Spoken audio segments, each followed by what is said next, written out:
Bueno, comenzamos con esta última reflexión sobre el misticismo y la religiosidad. Voy a pedirle al Espíritu Santo su palabra y les voy a leer a ustedes del Evangelio según San Marcos en el capítulo 6, desde el versículo 45. Jesús camina sobre las aguas. Inmediatamente obligó a sus discípulos a subir a la barca y a ir por delante hacia Betsaida, mientras él despedía a la gente. Después de despedirse de ellos, se fue al monte a orar. Al atardecer estaba la barca en medio del mar y él solo en tierra. Viendo que ellos se fatigaban remando, pues el viento les era contrario, a eso de la cuarta vigilia de la noche, viene hacia ellos caminando sobre el mar y quería pasarles de largo. Pero ellos, viéndole caminar sobre el mar, creyeron que era un fantasma y se pusieron a gritar, pues todos le habían visto y estaban turbados. Pero él al instante les habló diciéndoles: «Ánimo, que soy yo, no temáis». Subió entonces junto a ellos a la barca y amainó el viento, y quedaron en su interior completamente estupefactos, pues no habían entendido lo de los panes, sino que su mente estaba embotada. Palabra de Dios. Pues sabemos que es muy común en la iglesia encontrar el misticismo. Hay gente que se sugestiona de cosas religiosas y termina escuchando voces, viendo cosas y se mistifica. Entonces terminan creyéndose todo eso. Por ejemplo, si una persona está orando por media hora o una hora al frente de una estatua, y luego sale a la calle, de pronto en el cielo ve la estatua, porque la tiene fija, la estaba mirando por una hora. Lo más seguro es que se le proyecte en la luz, en otro lado, ¿no? Y así por el estilo hay muchas cosas que van creando como un misticismo en la gente muy religiosa, la gente que reza mucho y de repente terminan obsesionados con situaciones religiosas. Hay mucho de eso en la iglesia, hay mucho vidente que están afectados por el misticismo, o sea que no son videntes de verdad. Y de eso abunda, ¿no? Hay mucho de eso. Hay más de eso que de verdad, porque como dice el refrán, de eso no dan tanto, ¿no? Entonces, pues es de mucho discernimiento el entender quién padece de misticismo. Normalmente el misticismo nunca va acompañado con una vida coherente, porque cuando una persona tiene una experiencia de Dios, queda transformada en todo sentido. No hay lugar a duda de que esa persona tuvo una experiencia de Dios. Por ejemplo, en mi caso personal, cuando alguien me dice que ha visto la Virgen, que ha visto cosas sobrenaturales, en los ojos yo puedo ver algo, y es que cuando una persona ha tenido una experiencia mística y ha visto el mundo espiritual, le queda marcado en sus ojos, le queda marcado en todo su ser, porque mirar a través del velo de este mundo al otro, eso transforma al ser humano. No, nunca será igual, queda completamente transformado y sus ojos se transforman, porque los ojos pasaron el velo y vieron más allá. Esos ojos no son los mismos, esos ojos no son comunes, esos ojos tienen vida sobrenatural y de ahí se desprenden muchas cosas. También hay personas que están metidas con el diablo y también han visto el mundo espiritual en la oscuridad. y también tienen la mirada transformada, pero la tienen en la oscuridad. Y se puede ver con claridad que lo que vieron fue demonios, ¿no? Lo que vieron fue las tinieblas, pero también están transformados. Esos son los ojos de una bruja, los ojos de un brujo, los ojos de alguien esotérico, mágico. Esa gente tiene esas miradas así. Entonces, el misticismo es algo muy peligroso porque precisamente se combina esta reflexión entre el misticismo y la religiosidad. Resulta que una persona que es muy religiosa puede terminar padeciendo de misticismo. Muchas veces yo llego a lugares donde hay grupos de oración y me comparten lo que hacen, y a veces me comparten que oran cada vez que se reúnen hasta por 2 horas sin parar, de devoción en devoción, en devoción, en devoción, y cuando se van agotados de rezar, ¿no? Agotados de todo lo que rezaron. Es muy común en África. En mis primeras misiones en el África lo que más me impactó fue esa rezadera, ¿no? O sea que en África rezan rosario y se le pueden demorar 2 horas en el rosario, porque en el rosario cada Ave María la recitan con miles de arandelas y de cosas, llegan al misterio y nombran 50,000 cosas que están relacionadas con el misterio, pero que son absolutamente innecesarias, pero para ellos es necesario porque son muy religiosos, son ritualistas. Es más, dicen que las conversiones de los africanos al catolicismo en África, más que todo comienzan porque ellos se enamoran de las campanas, del incienso, de las velas, de las vestimentas de los sacerdotes, del colorido de las vestimentas, de todo lo que es ritualista, porque ellos vienen de rituales aborígenes donde hay mucho humo y mucha cosa, mucho color, mucha vestimenta y mucha oración, mucha recitación.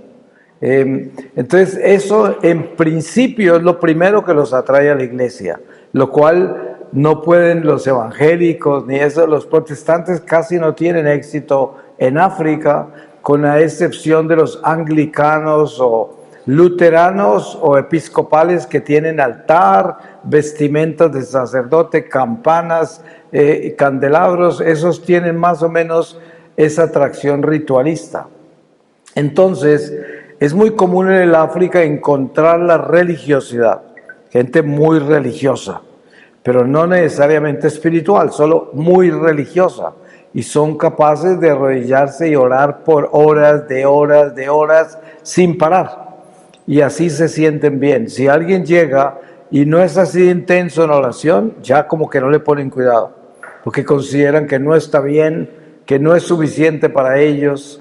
Y bueno, hay muchos grupos que yo encuentro alrededor de la misión en los cuales están embebidos en todo este tipo de actividad religiosa, de tanta oración. Y siempre yo les digo, miren, si ustedes siguen así, van a terminar de enemigos, porque va a empezar la gente a cansarse, a quemarse. Algunos se alejarán de Dios porque están quemados de tanto rezar, y otros no entenderán lo que están haciendo acá y se voltean contra ustedes, porque eso es lo que hace el diablo, ¿no? El diablo, cuando es como un matrimonio que no está unido en el amor a Dios, termina odiándose y termina separándose, porque la vida misma los separa.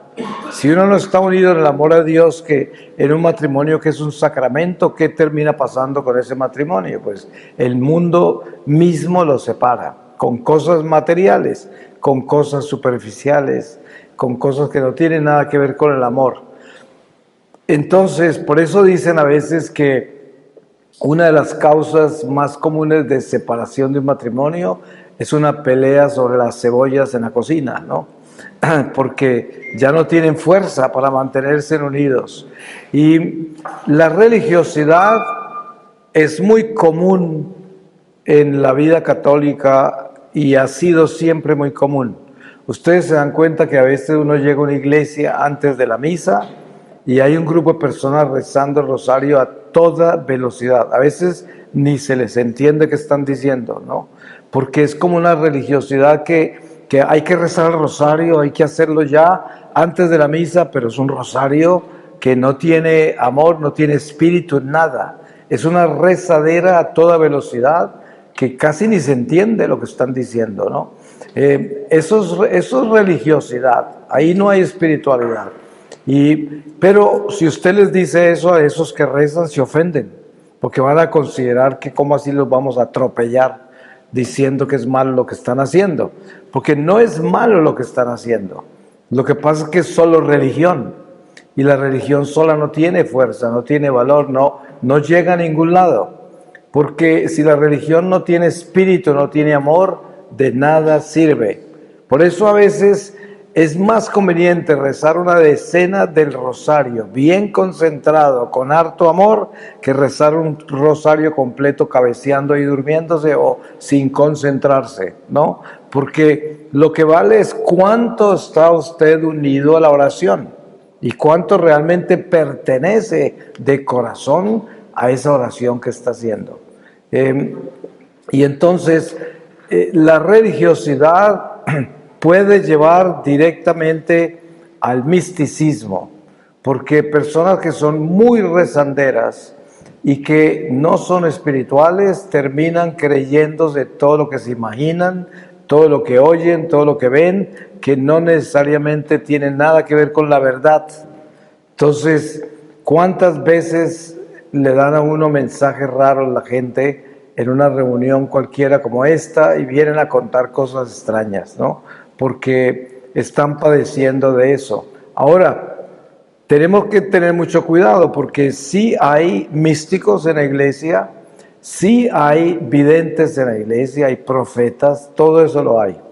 Y uno no puede ponerse en una actitud de escepticismo donde piensa que todo es falso, que todo es obsesión, o que todo es misticismo o religiosidad. Tampoco puede llegar uno a esos extremos, pero lo que sí tiene que saber es que una persona que tiene una experiencia auténtica con Dios es inconfundible, porque esa persona tiene atributos, cualidades, virtudes que normalmente no tiene una persona común. Y una de ellas es la absoluta humildad, una humildad grande, porque lo que el Espíritu de Dios da es humildad, es lo primero que da. Si a usted lo visitó el Espíritu Santo en una forma tan extraordinaria, que le habló, que lo envió, que hizo cosas por encima de lo natural, a usted lo tuvo que haber dejado transformado. Y esa visita no lo deja igual, lo cambia, pero lo primero que cambia su persona interior.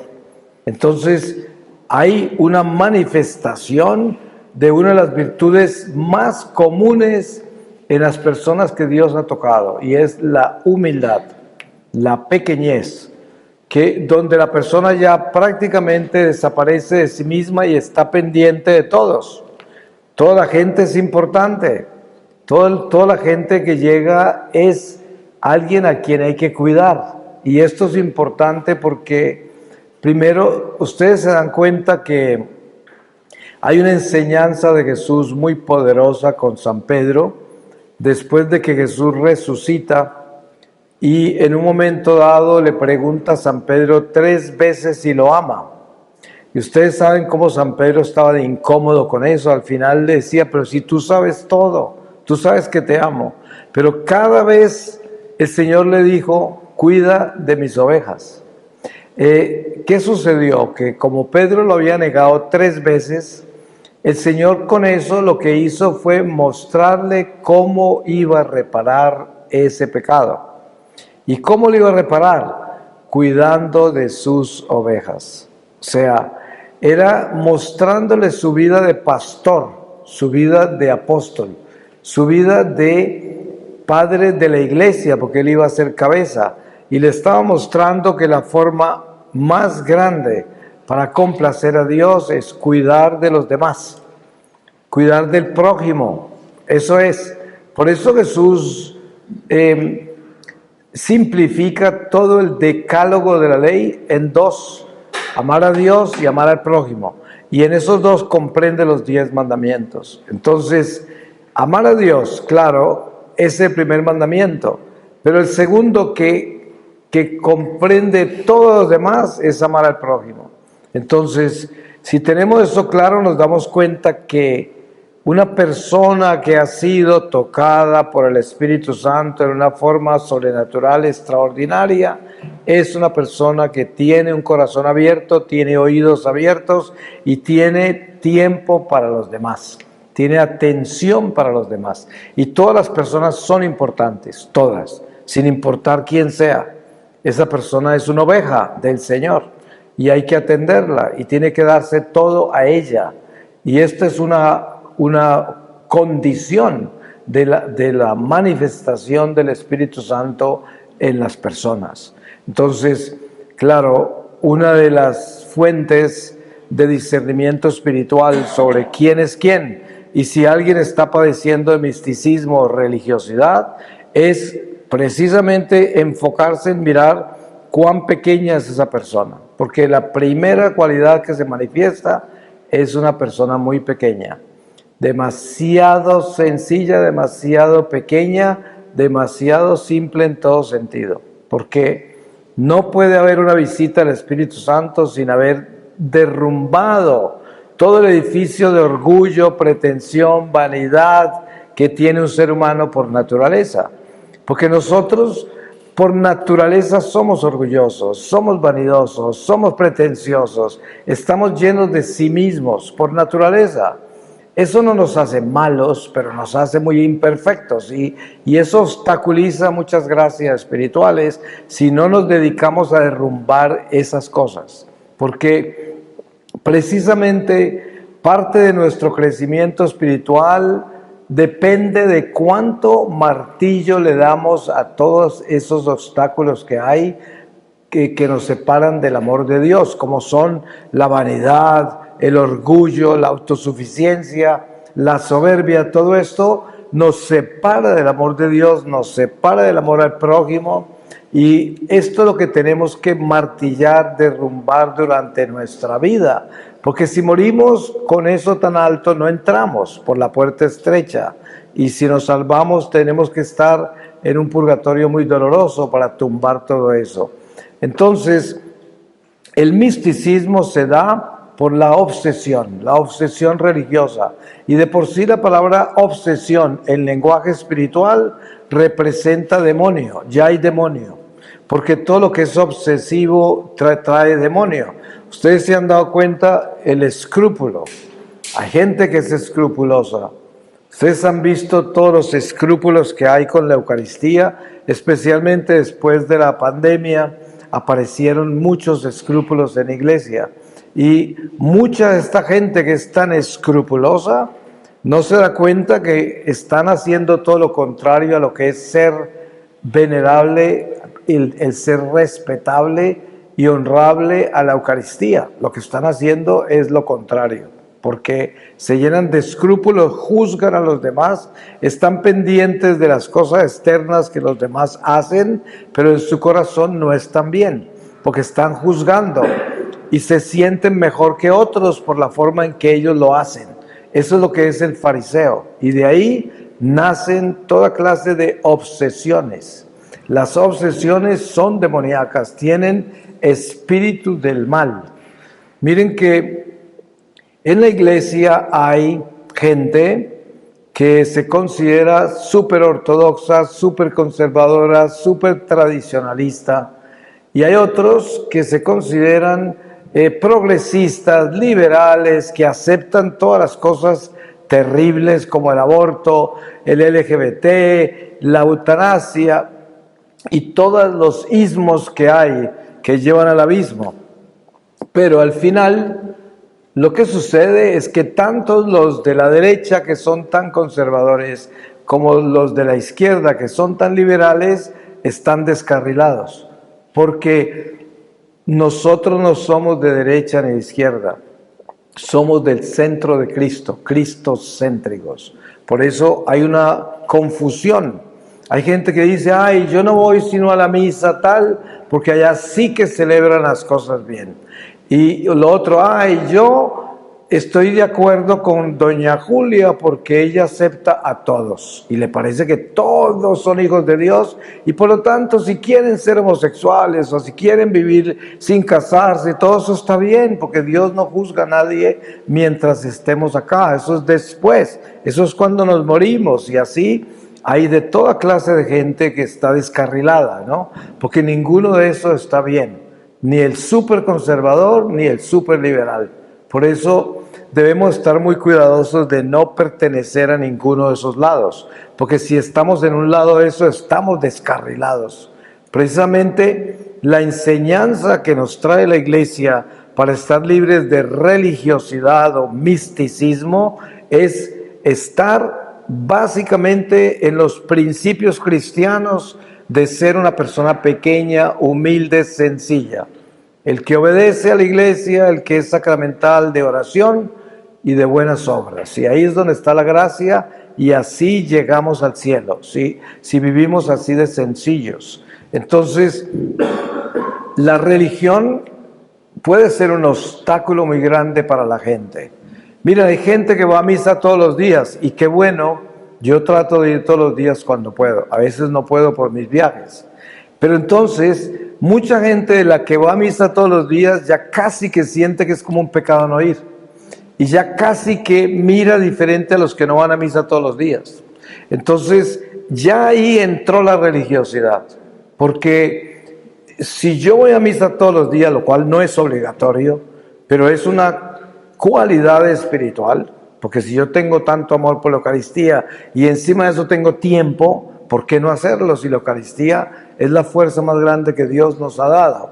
Muy bien, pero que eso no se convierta simplemente en religión, en una costumbre religiosa que me hace sentir mejor que los demás y que ya voy a juzgar, porque le parece raro que este no vaya y que el otro vaya, y ya empiezan a entrar en obsesiones y sugestiones que no tienen nada que ver con el Espíritu de Dios, que es simple religión. Entonces, hay muchos peligros con eso. Otros peligros que hay son la disciplina litúrgica. Es muy común, y yo observo mucho en la iglesia esto, que muchísimos católicos no conocen la disciplina litúrgica de la misa. Entonces no saben cuándo arrodillarse, cuándo pararse, cuándo santiguarse, y hay un desorden en las misas, porque hay gente que se queda parada donde no debe, se arrodillan más de la cuenta, hacen esto, lo otro, y forman una desarmonía y un desorden en la misa como no lo ha habido.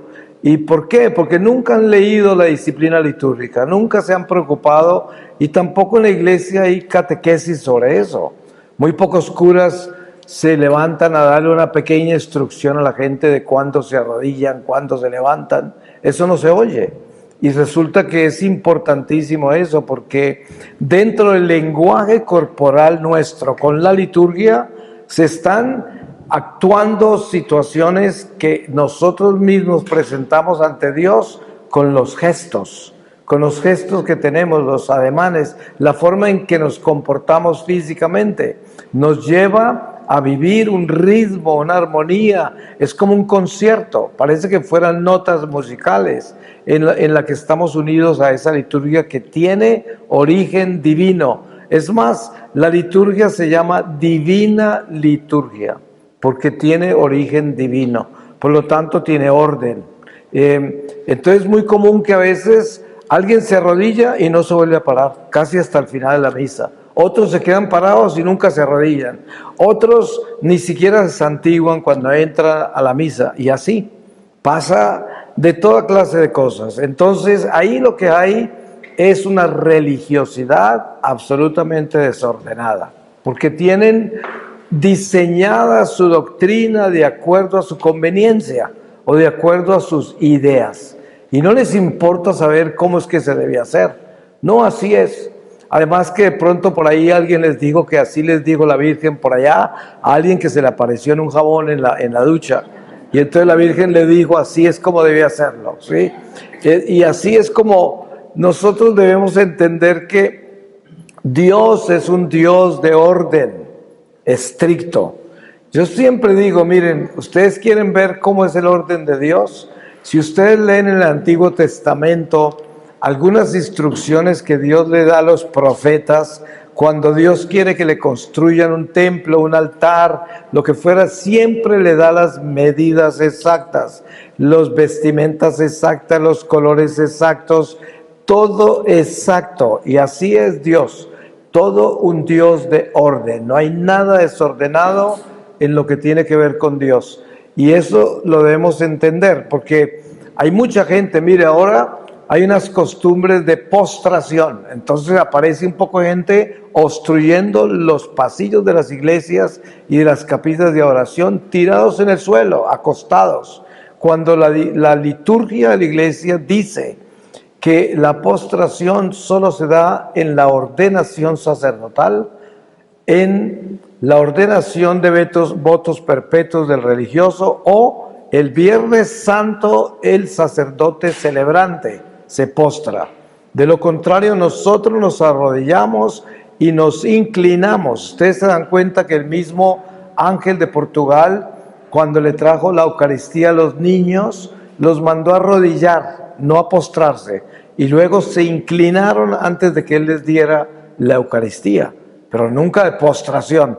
Pero mucha gente, sin revisar nada, imitan estas cosas y siguen esto, y supuestamente esto viene de un mensaje de la Virgen. Se prueba lo falso que es, porque la Virgen nunca daría un mensaje que desobedezca la divina liturgia, el orden litúrgico. Nunca. Ahí está probado que es falso. Entonces, así por el estilo, hay mucho mensaje en la iglesia falso que tiene que ver con el trato a la Eucaristía, que tiene que ver con la forma en que el sacerdote hace esto o aquello. Hay tanta cosa desordenada en ese sentido. Pero en sí, esta reflexión que la centramos en el misticismo y la religiosidad, podríamos decir que son dos fenómenos muy comunes en la iglesia. Ya hablamos de que el misticismo es una obsesión, realmente es lo que es. Y la palabra obsesión tiene origen en el espíritu del mal, porque ningún espíritu del bien va a obsesionarlo a uno con nada. Precisamente Dios reina en la amabilidad, en la dulzura, en la ternura, en la delicadeza. Jamás nos va a obsesionar, nunca. Entonces tenemos que distinguir este tipo de actitudes y de conductas en la gente en la iglesia y darnos cuenta que cuando una persona se comporta así, algo está mal. Obviamente que hay personas que tienen problemas mentales.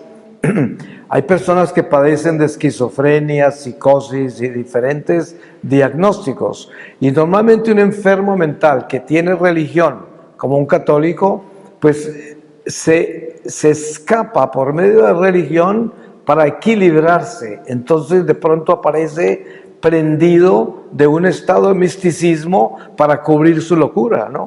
Y esto es explicable, comprensible. No es necesariamente aceptable, pero si una persona está mal, uno no puede juzgarla, ¿no? Pero uno tiene que saber con quién está hablando, porque precisamente cuando una persona reporta a la iglesia que tiene problemas espirituales y necesita un exorcismo, lo primero que la iglesia hace, y es condición, es enviar a esa persona al psiquiatra para que le hagan una evaluación antes de que el sacerdote emprenda un exorcismo, porque qué tal que esté exorcizando a un enfermo mental, lo acaba de enloquecer, ¿no? Entonces, al tener ya un reporte psiquiátrico que certifica que esa persona está normal, hasta donde puede ver, ya se sabe que las manifestaciones que hay ahí tienen origen espiritual y ya entra el exorcismo. Entonces nosotros, ciudadanos comunes como somos, cuando encontramos gente en la iglesia que está padeciendo de religiosidad o misticismo, primero es posibilidad de que haya enfermedad mental, y lo otro, posibilidad de que esa persona simplemente está obsesionada, ¿no? Y tiene alguna obsesión que quién sabe cuál es el origen. pero no es normal. No es algo que uno pueda aceptar como que ese es nuestro catolicismo, porque así no es. El catolicismo nuestro se distingue por la sencillez. Precisamente, entre más profunda nuestra vida espiritual, entre más en Dios, más pequeña y más sencilla. Así es. Y tiene que ser así. Si yo soy tan espiritual y amo tanto a Dios, yo soy una persona muy sencilla, muy tranquilo, no soy exagerado en nada. Oro, pero no hago ningún alarde de lo que oro.